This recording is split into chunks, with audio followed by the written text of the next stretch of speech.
YouTube channel पर हार्दिक स्वागत है। आज मैं देखिए आपको कई सारी चीज़ों पर बताने वाला हूं और कट ऑफ को लेकर के लोग बोल रहे थे 5 नंबर कम कैसे जाएगा, तो आपने 5 नंबर बोल दिया है, 1 से 2 नंबर से ज़्यादा नहीं जाएगा ऐसा है, तो उस पर भी आज हम क्लैरिफिकेशन आपको कर देंगे।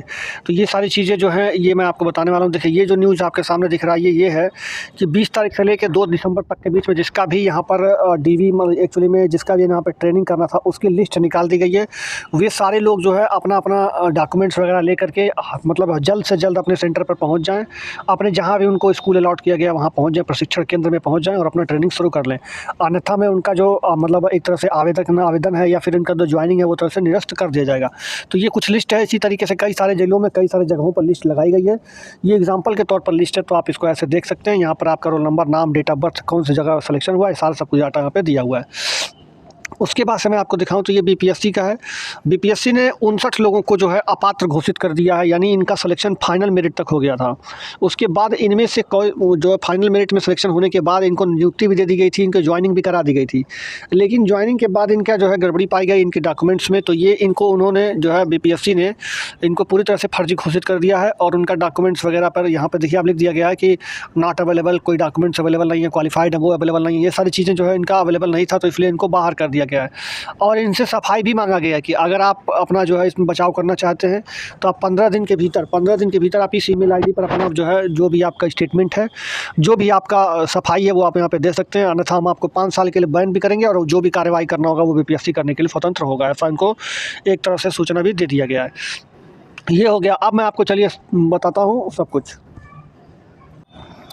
फ्रेंड्स, वीडियो को आगे बढ़ाने से पहले मैं आपको एक ज़रूरी इन्फॉर्मेशन दे देना चाहता हूँ कि ये अपना टेलीग्राम ग्रुप है। आप इसमें जुड़ने के लिए आप अपना टेलीग्राम जो भी यूज करते होंगे उस टेलीग्राम को खोलिएगा और ऊपर सर्च बटन में सर्च कर लीजिएगा @ लगा करके ऑनलाइन ट्रैकवे, ऑनलाइन लिखिएगा और ट्रैकवे एक ही में लिख दीजिएगा। देखिए ये स्पेलिंग आपको यहाँ पर दिया गया है, ये स्पेलिंग आप लिख करके सर्च कर लीजिएगा अपने कोई भी अपने टेलीग्राम के सर्च बटन में आपको ये वाला ग्रुप मिल जाएगा। उसका लोगो आपको रेड कलर से दिखेगा, आप इस पर जा करके क्लिक कर लीजिएगा और इसमें ज्वाइन हो जाइएगा। ज्वाइन होने का बेनिफिट क्या है कि आप यहाँ पे बीपीएससी से रिलेटेड जितने भी आपके तत्काल तुरंत, ये वीडियो बनाने में तो खैर समय लग जाता है 1-2 घंटा 4 घंटे का, लेकिन यहाँ पर तत्काल तुरंत आपको जो भी इन्फॉर्मेशन होगा वो यहाँ पर डाल दिया जाता है, पीडीएफ वगैरह डाल दिया जाता है, सूचना वगैरह न्यूज़पेपर वगैरह सब यहाँ पर डाल दी जाती है। आप तुरंत यहाँ पर आकर अपना चेक सब कुछ कर सकते हैं। यहाँ पर जुड़ना मत भूलिएगा। तो फ्रेंड्स, मैं आपको अब कट ऑफ पर क्लैरिफिकेशन दे देता हूँ। देखिए, हमने भी मांग उठाई थी कि जो सीटेट अपियरिंग स्टूडेंट्स हैं उनको मौका मिले इसमें, और चूंकि बीटेक तो कई सालों से नहीं हो रहा है, तो बीटेक के लिए भी हमने कहा था कि बीटेक अगर करवा दिए तो कोई दिक्कत होती नहीं। अब सरकार का जो तर्क है, विधानसभा में मैंने क्वेश्चन उठाया था, अब सरकार का कहना है कि दिसंबर में ही इस जो सेकंड फेज की बहाली है उसको कंप्लीट होना है और सीटेट का जो रिजल्ट आएगा वो फरवरी चला जाएगा। तो बगैर रिजल्ट आए हुए हम अपना रिजल्ट कैसे फिर रिलीज कर पाएंगे, एक तो ये उनका वाजिब तर्क है। तो इसलिए कहा गया है कि पॉलिसी ये बनी है, शिक्षा विभाग और बीपीएससी ने मिलकर के बनाया है कि हर साल अब अगस्त में बहाली होगी, तो जो सीटेट में अपियरिंग स्टूडेंट्स होंगे वो फिर अगस्त में अप्लाई कर सकते हैं। तो फिलहाल ये कहना है उनका। नियोजित शिक्षकों पढ़ाते हैं, जिस तरीके से फर्स्ट फेज में बहाली हुई, फर्स्ट फेज की बहाली उसमें नियोजित शिक्षकों के शामिल होने की बातें सामने आ रही थी, 28,000 से ऊपर संख्या भी बताई थी। ऐसे में अभ्यर्थियों के द्वारा सवाल खड़ा किया जा रहा है, वो कह रहे हैं जिस तरीके से बहाली हुई है उनको लेकर कोई और प्रावधान निकाला जाए और जो सीट बच जाए उस पर फर्स्ट फेज की बहाली में जो उम्मीदवार चयनित होने के कगार पे उनको बहाल किया जाए। ये सब बात तो सही है, लेकिन अब इनका कहना है कि हमने विज्ञापन में तो कहा था नहीं, विज्ञापन में हमने नियोजित के लिए अलग से कुछ नहीं कहा था, अब विज्ञापन कौन फॉलो कर रहा है, ये सरकार का कहना है। ये एकदम लॉजिकल बात यही थी कि जो नियोजित शिक्षक थे उनको उन्हीं के पद पर आप समाहित करवा लेते और जितने नए पद अनाउंस हुए थे फर्स्ट फेज के लिए उन सभी पदों पर आप नए अभ्यर्थियों को मौका देते तो ये ज़्यादा अच्छा था। तो इसके चलते सीटें बहुत सारी खाली रह गई हैं। अब उन सारी सीटों को जोड़ करके सेकंड लिस्ट निकालने के बजाय TRE2 में उनको मौका दिया जा रहा है, उसमें ऐड कर दिया गया, तो 1,22,000 फिर बहाली हो रही है। तो जितने अभ्यर्थियों का नहीं हुआ है वो फिर से पढ़ाई करें, उस पर बढ़े। ऐसे सुधार की मांग करेंगे माननीय विधायक संदीप सौरभ। हमने मांग किया, हमने विधानसभा के अंदर भी कहा है कि जितनी त्रुटियां हैं, जितने गलत तरीके से अभ्यर्थियों का चयन इसमें हुआ है और समय समय पर जिला शिक्षा पदाधिकारी के माध्यम से जो निष्कासित हो रहे हैं लोग, तो उन तमाम पदों को एक साथ जोड़ करके सेकंड लिस्ट आप निकाल देते, मिनिमम एलिजिबिलिटी पॉइंट जिन लोगों ने क्रॉस कर लिया उनको सबको आप सेकंड लिस्ट में मौका देते। तो ये मांग हुई, लेकिन वो वही जवाब आया कि नहीं, हम इसको जोड़ करके फिर से नया सीट निकाल रहे हैं। जिस तरीके से नियुक्ति पत्र बांटा गया, पोस्टिंग की बातें आ रही है, पहले भी जितना मांझी ने आरोप लगाया था, फिर से एक बार आरोप लगाते हुए नजर आ रहे हैं। वो कह रहे हैं कि बाहरी जो छात्र बिहार के बाहर से जो आए हैं उनको ट्रांसफर पोस्टिंग किया जा रहा है शहरों में और उनसे पैसे लिए जा रहे हैं, ऐसे में पैसा लेकर ट्रांसफर पोस्टिंग किया जा रहा है। जीतन राम मांझी और भाजपा का पूरा कुनबा अभी घबराए हुए लोग हैं और इसी घबराहट में वो उलझुल बयान दे रहा है। बिहार के अंदर सरकार ने जो बड़े पैमाने पर बहाली की है, इसने समूचे देश में एक मिसाल कायम किया है। 90 के दशक के बाद देखिए कि धीरे धीरे सरकारों की तरफ से 1 लाख से ज़्यादा बहाली लाने का जो पूरा सिस्टम था वो लगभग खत्म हो गया था। बिहार ने उसको शुरू किया, 1,09,000 बहाली पहले आई, फिर 1,22,000 बहाली आ रही है। तो बड़ी संख्या में जब बहालियाँ आ रही है, यहाँ तक कि केंद्र सरकार भी इतनी बहाली नहीं दे पा रही है। जिस नरेंद्र मोदी ने कहा था युवाओं को कि हम हर साल 2 करोड़ नौकरी देंगे, वो तो दे नहीं पा रहे हैं। तो जहां नौकरियां दी जा रही है, जिस सरकार से लोगों की उम्मीदें जुड़ रही है, उस सरकार को लेकर के दुष्प्रचार करना, बेबुनियाद आरोप लगाना, यही सब चल रहा है पूरे भाजपा के खेमे में। जितना मांझी उसी खेमे के अब हो चुके हैं, तो वही उसी सुर में बात कह रहे हैं। संदीप सौरभ जी, जिस तरीके से पोस्टिंग की बातें आ रही है, एक वीडियो सामने निकल के आया सोशल मीडिया पर, काफी तेजी से वायरल हो रहा है, आप भी देखे होंगे। ऐसे में एक शिक्षिका जो है वो अपना योगदान देने बेतिया के एक सरकारी स्कूल में पहुंची थी, झोपड़ी का वीडियो सामने निकल के, जहां बैठने की भी जगह नहीं है, जमीन में बैठकर वो योगदान देती हुई नजर आ रही है। कैसे देख रहे हैं? ये तो सच्चाई है, बिहार में अभी भी बहुत सारे स्कूल्स ऐसे हैं जिसके पास बिल्डिंग्स नहीं है, बेसिक इंफ्रास्ट्रक्चर की कमी है, पानी नहीं है, शौचालय नहीं है, ये तो है समस्या। इसी समस्या का तो समाधान चाहिए। देखिए, जब तक इसको आप सॉर्ट आउट नहीं कर पाएंगे, जब तक आप स्कूलों के अंदर छात्रों को बैठने लायक जगह नहीं बना पाएंगे, तब तक आप 100% अटेंडेंस खोज भी लेंगे तो कहाँ से आ पाएगा। तो यही हकीकत है। वैसे कई सारे स्कूल भी हैं जो क्षतिग्रस्त हैं, टूटे हुए हैं, प्राथमिक विद्यालय तो बड़ी संख्या में जो है वो कोई काम के नहीं है। अंतिम सवाल रहेगा, सेकंड फेज की बहाली होने वाली है, अभ्यर्थी लगातार फॉर्म अप्लाई कर रहे हैं, फिलअप कर रहे हैं, ऐसे में तमाम अभ्यर्थियों को क्या कहिएगा जो फर्स्ट फेज की बहाली में चयनित नहीं हुए थे? और मैं सबको यही कहूँगा कि आप मेहनत कीजिए और मेहनत से परिणाम आएगा, और पूरी प्रक्रिया में पारदर्शिता बनी रहे, इसके लिए हम लोग भी तत्पर हैं। कहीं कोई गड़बड़ी, कोई पेपर लीक ना हो, जैसे पिछली बार नहीं हुआ, फर्स्ट फेज में नहीं हुआ, तो हम यही उम्मीद करते हैं कि इस बार भी नहीं होगा। और जो योग्य अभ्यर्थी होंगे, जो मेहनत करेंगे, जिनके अंदर टैलेंट होगा, वो सब लोग निकालेंगे। बिल्कुल, जो योग्य अभ्यर्थी रहेंगे, जो जिनके पास टैलेंट होगा, वो निकलेंगे। ऐसे में क्या कुछ कह रहे थे माननीय विधायक संदीप सौरभ, आपने सुना है शिक्षक बहाली को लेकर तमाम विषयों पर हम चर्चा करें तो वहीं माननीय विधायक संदीप सौरभ ने सुधार की मांग की है। अपीयरिंग कैंडिडेट को मौका देने की बात कही है, तो वहीं स्कूल का जो इंफ्रास्ट्रक्चर को लेकर सवाल उठाए, इसको लेकर साफ कह रहे थे कि कहीं ना कहीं कई जगह ऐसे जगह है जहां पर स्कूल नहीं है, बिल्डिंग नहीं है, जिसकी वजह से काफी दिक्कतें होती है। इसको लेकर सरकार कुछ करे। और तमाम खबरों के लिए एनरिचमेंट के साथ बने रहने सहयोगी के साथ अभिषेक बताता हूँ और इसके बारे में बताता हूँ। देखिए, ये मैंने आपको कल अपने चैनल, आप मेरे चैनल पर जाइएगा, कल के वीडियो में आप कोई सा भी वीडियो देख लीजिएगा, उस वीडियो में आपको मैंने इसका डिटेल एनालिसिस किया था। जो एनालिसिस मैंने किया था सेम वही चीज़ है ये। देखिए, सब शेखपुरा में मैंने 19 सीट बताई थी, यहाँ पर भी 19 लिखा हुआ है। यहाँ पर देखिए सोएखार में, यहाँ पर शेखपुरा में मैंने 101 बताई थी, यहाँ पे 101 लिखा है। वैशाली में देखिए यहाँ पे 67 लिखा हुआ है। उसी तरह से देखिए कटिहार में यहाँ पर 46 है और कैमूर में 82 है। इसी तरह से करते करते देखिए ये वैकेंट सीट है। वैकेंट सीट मतलब देखिए इतने लोगों को रिजल्ट जारी किया गया था, इतने लोग वहाँ पर गए, मतलब इतने लोगों को सीट अलॉटमेंट हुआ है और ये लोग वहाँ पे गए हैं, और इतने लोगों को सीट अभी नहीं मिला है, मतलब ये सीटें अभी खाली पड़ी हुई हैं। तो इतनी सीट अभी वैकेंट है। और कुल मिला के अगर देखें तो 62,000 पर रिजल्ट आया था, जिसमें से 58,000 को तैनाती कर दी गई है। फिलहाल उनको ज्वाइनिंग लेटर दे दिया गया है, बट अभी ज्वाइन नहीं किए हैं, ज्वाइन नहीं किए, पोस्टिंग नहीं हुई। पोस्टिंग नहीं हुई इसका मतलब समझिएगा कि अभी बहुत सारे नियोजित शिक्षक इसमें होंगे जो कि बाहर हो जाएंगे, वो नहीं जाएंगे। बहुत सारे लोग अभी इसमें डॉक्यूमेंट्स की कमी के कारण बाहर होंगे। तो बहुत सारी सीटों पर अभी चर्चा होनी बाकी है और बहुत सारी सीटों पर अभी निकलना ब्यौरा बाकी है। तो जो ब्यौरा निकल के आएगा फ्रेंड्स, वो देखिए अभी तो तकरीबन 46,000 जो है पोस्ट यहाँ पर खाली दिखा रहा है।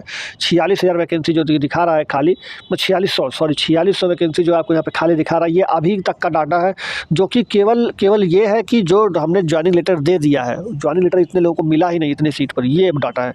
ये डाटा नहीं है कि कितने लोग पोस्टिंग कर लेते, कितने लोग ज्वाइन कर लेते हैं, ये डाटा ये नहीं है। और दूसरी बात मैं आपको बता दूं, तो ये बहुत सारे लोग ये कह रहे हैं कि कल से ये वायरल हुआ पड़ा रात से ही, तो ये बहुत सारे लोग कह रहे हैं कि ये शिक्षा विभाग का ऑफिशियली लेटर है। तो मैं आपको बता दूं, इसमें शिक्षा विभाग का कोई भी लेना देना नहीं है, क्योंकि यहाँ पर कहीं भी आपको देखेंगे ना ही कोई मुहर है, ना ही कोई इसमें सिग्नेचर है, ना ही कोई पता लिखा है, ना ही कोई शिक्षा विभाग की टिप्पणी लिखा है, ना ही कोई पत्र लिखा है, कुछ भी नहीं है। सिर्फ आपको एक सीट पर 4 सीट पर लिख करके कंप्यूटर से उसको लिख करके टाइपिंग करके आपके सामने डेटा सीट पर रख दिया गया है। तो कंप्यूटर से बनाया गया एक डेटा सीट पर डेटा है, जो कि तमाम जगहों से मिली जानकारी के हिसाब से बनाया गया है, जो किसी प्राइवेट आदमी ने ही इसको बनाया है। जिसने बनाया ठीक ही है, क्योंकि लेकिन ये कहना कि शिक्षा विभाग की तरफ से ये है ऑफिशियली है, तो ये ऐसा कुछ नहीं है। शिक्षा विभाग की तरफ से नहीं है, ना ही ऑफिशियली है। ये किसी ने इसको अपनी जानकारी के हिसाब से, डाटा के हिसाब से इसको बना करके वायरल किया है। इससे पहले आप ये जानिए कि कट ऑफ बनता कैसे, मतलब कट ऑफ को अब तय कैसे होगा ये देखिएगा।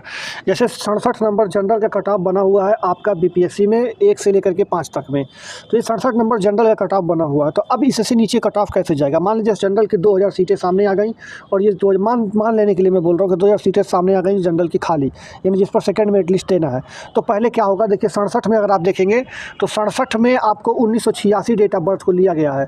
तो अब किसको लेंगे? 87 वाले को, फिर किसको लेंगे? 88 वाले को, फिर किसको लेंगे? 89 वाले को। मतलब क्योंकि 67 नंबर पाने वाले बहुत सारे बच्चे होंगे, मान के चलिए 67 नंबर पाने वाले 40 बच्चे, 50 बच्चे हैं, मान के चलते हैं 50 बच्चे हैं, तो 50 बच्चों में डेट ऑफ बर्थ सबका अलग अलग होगा। तो जो सबसे ज़्यादा सीनियर होगा पहले नौकरी उसको देते हैं, फिर उससे जूनियर को, फिर उससे जूनियर को, फिर उससे जूनियर को।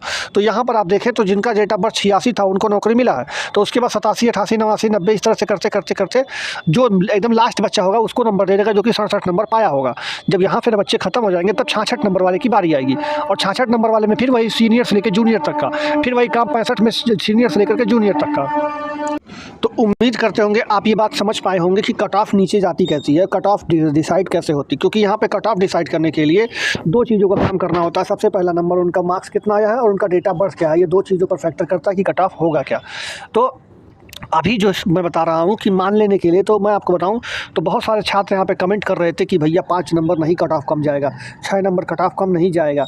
मैं आपको बता दूँ, मैं ये नहीं कहा हूँ कि 5 नंबर कट ऑफ कम चला ही गया, मैं गारंटी थोड़ी दे दिया हूँ कि 100% आपका 5 नंबर कट ऑफ कम चला ही गया, लेकिन मैं आपको सच बता रहा हूँ कि प्राइमरी में तो ज़्यादा नहीं कट ऑफ डाउन होने की उम्मीद है। यहाँ पर तो 2-3 नंबर हो जाएगा, वही बड़ी बात हो जाएगी। लेकिन जो यहाँ पे 9-10 वाली सीट है, या फिर आपको जो ये 9-10 वाली सीट है, यहाँ पर आप कट ऑफ खुद ही देख लीजिए। ये जो कट ऑफ है ये सारे बहुत ही ऑलरेडी कम पे 39-39 नंबर पे यहाँ पर देखें तो आप कट ऑफ बना हुआ है। यहाँ पर देखिए आप 39-39 नंबर पे कट ऑफ बना हुआ है, तो ऑलरेडी यहाँ पे कम पर लिया ही गया है, लेकिन और भी कम होगा।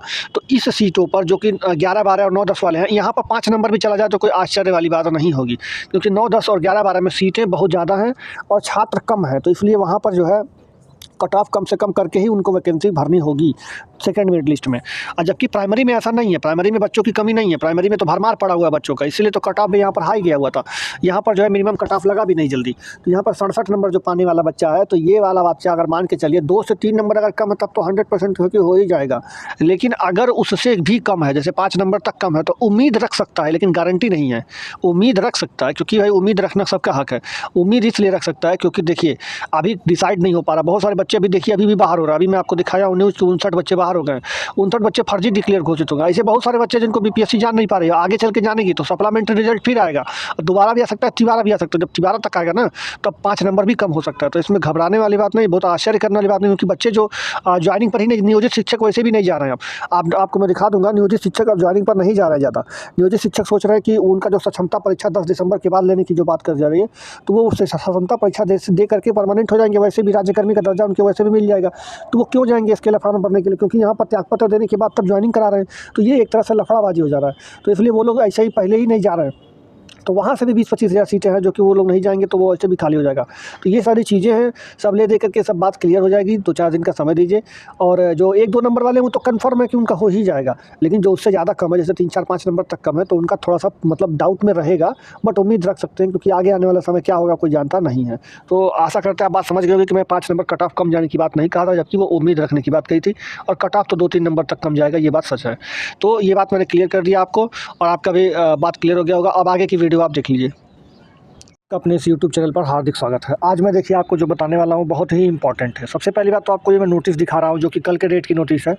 कल शाम को ये नोटिस आई हुई थी बिहार सरकार के मतलब जो है शिक्षा विभाग के द्वारा, जो है उनमें जो है सभी जिलाधिकारियों को, शिक्षा पदाधिकारियों को इस संबंध में लिखा गया है कि सभी आप कार्य, जैसे कि यहाँ पे क्या है आगे देख सकते हैं, सभी विद्यालय में अध्यापकों का योगदान कराने हेतु निर्देशित किया जा चुका है कि आशा करते हैं कि सभी छठ के अवकाश के अलावा मतलब सभी लोग अपना काम करते हुए 21 नवंबर तक योगदान प्रक्रिया की पूरी कर ली जाएगी। इस संबंध में विभागीय मतलब ये जो है पत्र निर्गत किया जाता है, यानी आप मान के चलिए कि 21 नवंबर तक जितने भी लोगों की पोस्टिंग जहाँ भी करनी है, नियुक्ति जहाँ भी करनी है, वो हो जाएगा और लोग ज्वाइन भी कर लेंगे फर्स्ट फेज में जितना भी होगा।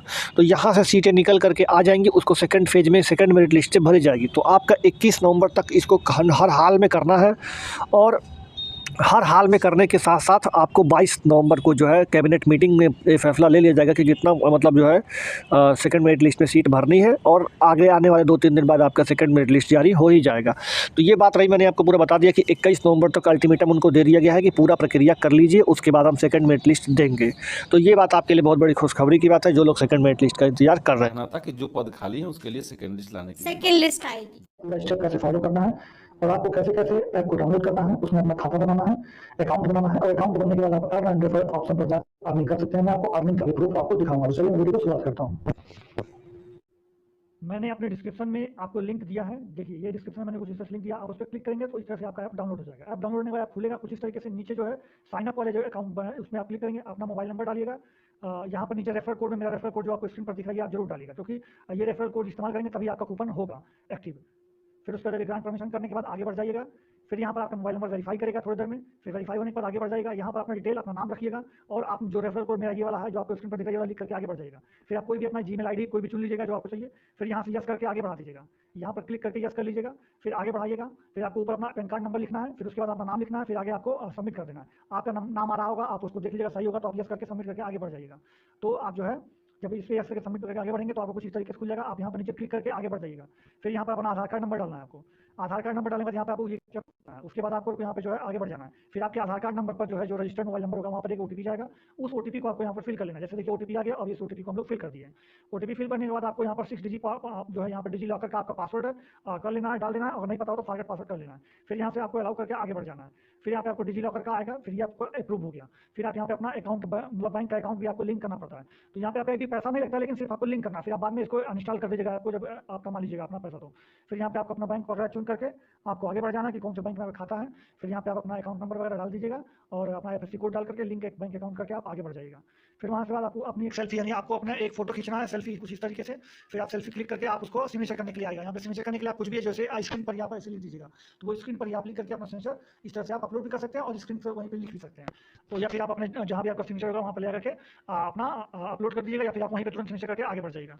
फिर उसके बाद यहाँ पर आपको जो है इस तरह से अपना कुछ एनुअल इनकम बताना होगा। आपका 0 रुपया तो 0 रुपया बता दीजिएगा। फिर यहाँ से आपका जो भी आप काम करते हो वो बता दीजिएगा। सेल्फ एम्प्लॉयड हो, स्टूडेंट हो तो स्टूडेंट लिखिएगा, जो भी होगा आपका वो लिखिएगा। उसके बाद आगे से नेक्स्ट कर दीजिएगा। फिर नेक्स्ट करने के बाद आप जो है आगे बढ़ जाएगा। फिर यहाँ पे अपना मेल चुन लीजिएगा, यहाँ पे अनमेरिड या मैरिड जो होंगे वो चुन लीजिएगा। यहाँ पे आपका मंथली फंड चाहिए, फिर क्वार्टरली चाहिए, भी आप चुन लीजिएगा। फिर उसके बाद आपका अकाउंट कुछ इस तरीके से फिर वहाँ पे लिखेगा आई कन्फर्म, वो पे क्लिक करेगा आई कन्फर्म पे। फिर यहाँ पे नीचे आधार कार्ड नंबर लिख करके इसको वेरीफाई करना होगा। आधार कार्ड पे फिर से एक बार ओटीपी आएगा। ओटीपी डालकर सबमिट करने के बाद आपका अकाउंट खुल चुका होगा कुछ इस तरीके से। एप्लीकेशन आपके सामने होगा। आप इसमें जो है मैं आपको दिखाता हूँ कि आप मेरा पहले से अकाउंट बना हुआ है और अन्य रेफर करके जहाँ पे आप रेफर करके आप देखेंगे तो ये आपको खुल जाएगा। इस तरह मेरे वाले में आपको देख सकते हैं। तो आप इसमें शेयर लिखा हुआ है, इसमें शेयर करके अपने माता पिता भाई बहन दोस्त यार फ्रेंड्स आपके सबके जितना भी पड़ा हुआ है ये पैसा मैंने वहीं से कमाया। इससे ज्यादा मैंने यहाँ पर रिचार्ज वगैरह किया है और प्रोडक्ट वगैरह खरीदा है। ये सारा पैसा मैंने वहीं से किया। आप इस तरह से कर सकते हैं। जैसे कि आपको दिखा दूं तो देखिए यहाँ पर आपको यहाँ पर देखिए मैंने 500 रुपया अर्न किया था। उसके बाद मैं आपको दिखा दूं 750 रुपया मैंने 3 बार किया है। यहाँ पर देख सकते हैं 750 मैंने वहीं से अर्न किया है। फिर मैं आपको दिखा दूं ये भी मैंने 750 3 बार ये भी मैंने अर्न किया था। उसके बाद मैं लास्ट में 26 तारीख को आपको